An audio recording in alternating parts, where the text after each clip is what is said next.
One of the craziest things about life that I have personally experienced that changed my entire outlook on the things that we may pray and ask God for is the fact that at some point, as we grow and we elevate, we are going to outgrow those things that we once prayed for. Whether it's the lifestyle that you want, the people that you have around you, the environment that you're in, it is in our nature to grow and expand. Naturally, we're going to come to terms with the fact that we may not want those things anymore. They may not serve us how we felt like they served us once upon a time. And that's what I feel like one of the hardest things about life is getting to that point mentally, where you've accepted the fact that you're simply outgrowing the things that you may have prayed for. But outgrowing something doesn't mean that you're ungrateful. All it simply means is that you're evolving. Things are not the same anymore. Our life is constantly changing each and every day. The person that I was not even 5 months ago, I'm a completely different person mentally as of right now. So that just shows you how quick everything can change around us.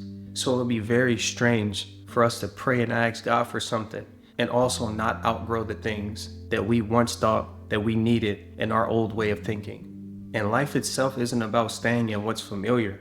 It's about honoring growth, accepting it for what it is. And it may be unfamiliar to you at first. It may even seem wrong, but anything new that you're doing for the first time probably isn't going to satisfy your comfort zone. That form of exposure, getting your foot in the door and trying to make your mark, it's going to make you feel a sense of uncertainty. We all go through it, and that's okay. But the purpose of this video today, I really wanted to get on here and speak to y'all about why I personally feel like it's okay. It's okay for you to outgrow the things that you once prayed for.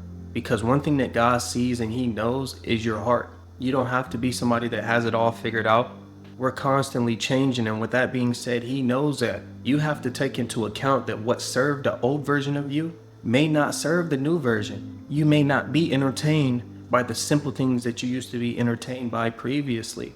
You're in a completely different headspace, one that requires more sophisticated way of thinking, deeper connections, valuable experiences. And this is just how life works, and it's okay. It's okay to elevate. It's okay to want more for yourself. And not even just want more, but just want something different. What's familiar to you is not going to help you grow. It never does. Because once upon a time, that familiar thing was unfamiliar. And when you first started to experience it, I guarantee you were on top of the moon probably. And as time went on, as you start doing things and they became routine to you, it eventually felt like second nature. It's regular now. It's not helping you evolve, it's helping you stay stagnant. And it's okay to remove those things from your life. And I feel like sometimes what we don't realize is that some blessings are meant to be temporary. Something to teach us a valuable lesson, but not for us to keep and cling on to. And the thing about life, I feel like we're all naturally so selfish. When we get something that's ours, or that feels like it belongs to us, we want to cling on and hold on to it for as long as we can. It's in a lot of people to be possessive, and that's okay. But the greatest form of self-love is learning to release those things. Learning that what's truly meant for you will always be for you. And even if you let go, then it will make its way back. And this isn't even just about people. This is about everything in life. I remember I used to be somebody like when I first got my first apartment. I held on to it for probably 3 to 4 years and I never wanted to let it go.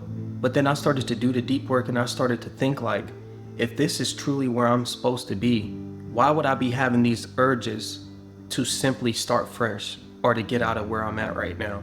And I know deep down inside that if this is where I'm supposed to be, then God will find a way for me to be back exactly in this spot.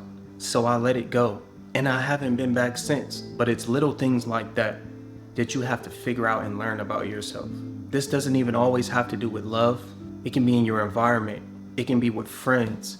It can be with anything that you have going on around you. In order to elevate, you're going to have to outgrow. But don't feel guilty for growing. Don't feel guilty for having to explain to your friends that you don't want to hang out and go party every weekend now. You realize that you may be getting a little older and you want to stack your money. You want to elevate. You want to network with people that are actually going to help you grow and advance as a human being. There is much more to life than the simple things that we choose to entertain on a daily basis. And we all do it. Pointless scrolling on social media. Things that don't do anything but waste our time and keep us entertained. But the way that I like to look at life, you have two options. One, You're going to be the one that's entertained, or you can do the entertaining. It's up to you. But there's a reward for being the entertainer. That reward often has to do with finances. You may be able to change you and your family's life. But regardless of anything, you have a decision to make. You have to outgrow things that are holding you back. Truly understanding that comfort zones are not destinations. When you work really hard to get to a certain point in life and you feel content and you feel comfortable, this is not where you give up or you ease off the gas and just stay complacent. Comfort zones are checkpoints on the way to more. They're the time for you to take everything in. Look how far you've came and start to think about your next move, ways that you're going to elevate, ways that you're going to put you and your family in a better position, because now you can take a breather. In terms of sports, I like to think of it as a timeout, where you can finally just take that moment to reflect on what's happened so far. That's what comfort zones are. So don't treat it like a destination. Don't treat it like a place that you're supposed to stay at. And one thing that I learned about life is the fact that letting go of what once seemed like everything to you will turn you into a person that you never thought that you could ever be. It is going to be painful, of course, but it's necessary. Just think about any other relationships that you may have been in your life, starting at a young age. The very first one, the very first heartbreak, I guarantee each and every last one of us learned valuable lessons behind it. And you wouldn't take that experience back for anything. Why? Because it made you into the person that you are today. This same concept applies to life, any other thing that you may go through. In business, your career, whatever the case may be, your experiences are what shapes the new way of thinking. If you go outside right now and you trip over a fire hydrant that's been placed in front of your door, I guarantee the following day, you are not going to do the same exact thing because you learned. It's important for us to let go of the things that are holding us back, things that are keeping you comfortable, people that are keeping you comfortable. It is not worth sacrificing your dreams or where you can end up staying in those forms of comfort. But one thing I really need y'all to understand is the fact that real growth isn't it moving forward, it's in not looking back. Anybody can make progress. Anybody can get to the point where they feel exhausted or feel tired and turn the other way and start moving different. But not everybody can put themselves in the position to fully escape what they went through because they keep looking back. And that's the one thing that holds so many people back. Just think about it. What is the point of taking the time to do all of the deep work, to reflect, to heal, to grow, to expand, all to turn around and do the exact same thing that you were doing previously or revisiting the past? And this is just a little side note, but I've seen this happen time and time again with famous people that finally decide that they found a way to get out of their current environment, to move themselves out of a neighborhood of poverty.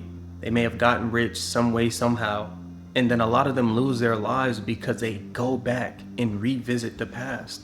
They revisit those old neighborhoods. They put themselves in a position to be surrounded by people that are envious, that are jealous, and they end up losing their lives. And it is just not worth it. Each time that you give in to revisiting the past, just imagine yourself taking 10 steps forward, all the turn around and look back and take 20 steps backward, because that's exactly what's happening. But if you made it to the end of the video, I just want to say thank you so much. It's your boy Blue Jay Tay. Drop a like, comment, and subscribe, and I'll see y'all on the next one. Peace.